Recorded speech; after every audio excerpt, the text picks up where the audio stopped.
Bonjour et bienvenue. Aujourd'hui, on plonge dans les chiffres complètement fous du mercato d'été 2025 dans le foot. Plus de 800 millions d'euros juste pour les 10 joueurs les plus chers, c'est dingue. Et un record historique battu en Première Ligue. Notre objectif aujourd'hui, décortiquer ces 10 transferts les plus coûteux. On va s'appuyer sur les données compilées du marché, on va essayer de comprendre un peu les stratégies des clubs, la domination de certains championnats, et puis qui sont ces joueurs qui affolent les compteurs. Oui, et ce qui saute aux yeux d'emblée, c'est la domination écrasante de la Première Ligue anglaise. Quand on regarde le top 10, 8 transactions sur 10 concernent des clubs anglais. Ah oui, 8 sur 10. Exactement. Avec Liverpool et Manchester United qui ont été particulièrement actifs, hein, ils ont dépensé des sommes astronomiques à eux deux. Ça pose tout de suite la question de l'équilibre en Europe, forcément. Bon, alors, attaquons ce classement. On commence par le bas, la 10e place, et Berechi Eze. Milieu offensif anglais, il passe de Crystal Palace à Arsenal pour 70 millions d'euros. Et ça, c'est hors bonus. Arsenal, ils avaient déjà du bon monde devant. Pourquoi ajouter Eze, surtout à ce prix-là? C'est vrai que 70 millions, ça fait réfléchir. Mais en fait, ça montre bien la valeur qu'on accorde en Première Ligue aux joueurs créatifs. Les dribbleurs, ceux qui peuvent faire la différence, même s'ils ne sont pas encore des superstars mondiales, quoi. Pour Arsenal, la stratégie, elle est assez claire, je pense. C'est ajouter de la profondeur, de la variété. Ils veulent tenir sur tous les tableaux. Championnat, Ligue des Champions. Eze, il apporte autre chose.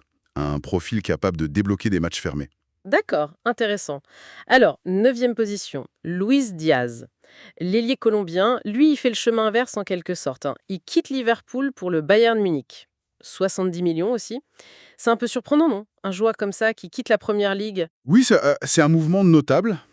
D'un côté, on a un joueur de niveau international confirmé. Il cherchait peut-être un nouveau défi ou un rôle plus central après des saisons très intenses à Liverpool. Peut-être aussi un peu d'usure, Evelyne. Possible.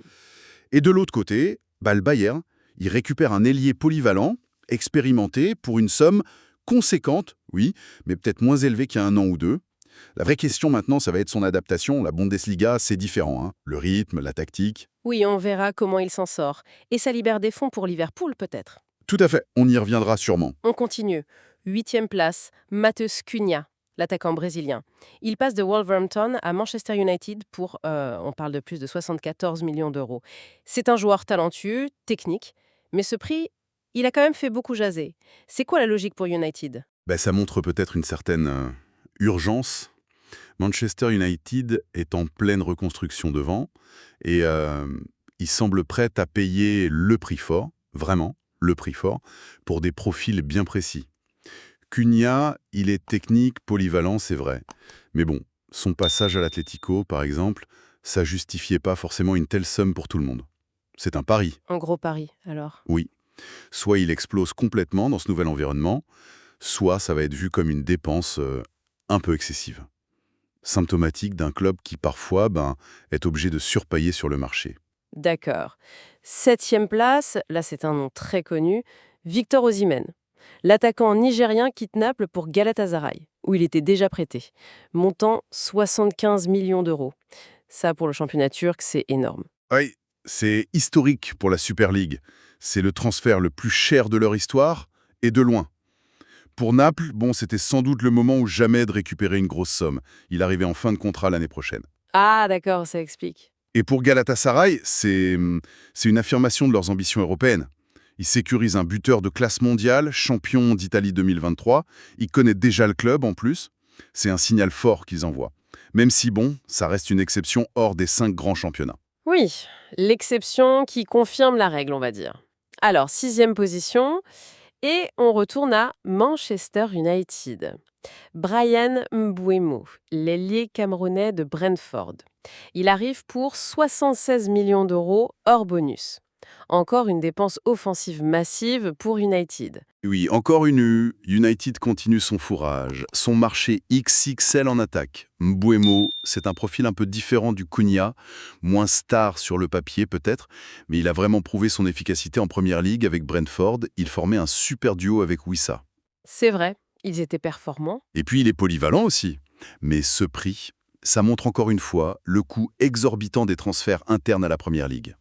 Un bon joueur de PL aujourd'hui, ça coûte aussi cher, voire plus cher, qu'une star confirmée qui vient d'ailleurs. C'est fou. C'est clair que ce marché anglais a ses propres codes. Et ça continue, hein. 5e place, Benjamin Sesko, l'avant-centre slovène. Il arrive du RB Leipzig et il signe où? À Manchester United, bien sûr, pour 77 millions d'euros, bonus compris. C'est leur 3e grosse recrue offensive dans ce top 10. 3 attaquants pour un total qui frôle les 230 millions d'euros, si on fait le compte. C'est une refonte quasi totale de l'attaque. Incroyable. Sesko, lui, il représente le pari sur la jeunesse, le potentiel physique. On l'appelle le géant slovène. Il vient de Leipzig, un club connu pour former et vendre très cher ses jeunes talents. Mais la grosse question pour United, c'est comment intégrer ces 3 profils. Cunha, Buemo, Sesko. Ils sont différents. Est-ce qu'il y a une vraie cohérence tactique derrière tout ça? Ou est-ce que c'est juste une accumulation de talents en espérant que ça marche? Hmm, bonne question. Vu le passé récent d'United avec certaines jeunes recrues coûteuses, on peut être un peu prudent, quoi. Oui, un vrai défi pour l'entraîneur. Bon, on monte encore d'un cran là. 4e place. Nick Woltemade, jeune international allemand, il quitte Stuttgart pour Newcastle United. Et là, attention, 90 millions d'euros, bonus inclus, pour un joueur décrit comme ayant un background encore timide. 90 millions. C'est ahurissant. Ahurissant, oui. C'est peut-être le symbole même de la bulle spéculative autour des jeunes attaquants prometteurs. Woltemade, il a brillé à l'Euro Espoir, sa cote a explosé, et Newcastle, avec sa nouvelle puissance financière, Oui, ils peuvent se le permettre maintenant. exactement. Il se positionne sur ce genre de joueur pour remplacer Alexander Isak. On va en reparler de lui. C'est une démonstration de force, d'ambition. Mais le risque, il y est colossal. Payer autant pour un joueur avec si peu d'expérience au top niveau, c'est un pari énorme sur son développement futur. Est-ce que c'est la future star mondiale ou une erreur de casting qui coûte une fortune? L'avenir nous le dira. 3e marche du podium maintenant. Un Français, Hugo Ekitike. L'attaquant quitte l'Eintracht Francfort et il rejoint... Liverpool, pour 95 millions d'euros. C'était un grand espoir du PSG, il avait besoin de se relancer. Liverpool mise très gros sur lui. Très très gros. Liverpool investit massivement sur ce jeune talent français. Apparemment, il avait retrouvé des couleurs à Francfort. Il avait même bien démarré la saison avec Liverpool, d'après les Échos. 2 buts, une passe décisive. Ah oui, pas mal. Oui, mais le contexte a un peu changé depuis avec une autre arrivée encore plus spectaculaire. Du coup, ce transfert pose question sur la stratégie de Liverpool. Est-ce que c'est pour créer une concurrence énorme en attaque, anticiper des départs, ou est-ce qu'il y a un risque de bouchonner, d'empiler les talents? En tout cas, le Stade de Reims, son club formateur, doit être content. On imagine, oui. Et cette concurrence dont vous parlez, elle arrive juste après. 2e place, Florian Wirtz, le prodige allemand du Bayer Leverkusen. Il signe à Liverpool pour la somme monumentale de 125 millions d'euros, bonus compris. Là, on parle d'un joueur qui a complètement dominé la Bundesliga. Exactement. Wirtz, c'est le transfert signature de l'été pour Liverpool. Celui qui met le feu aux poudres, qui enthousiasme les supporters. Il est vu comme un talent générationnel. Il peut organiser, marquer, faire des passes décisive.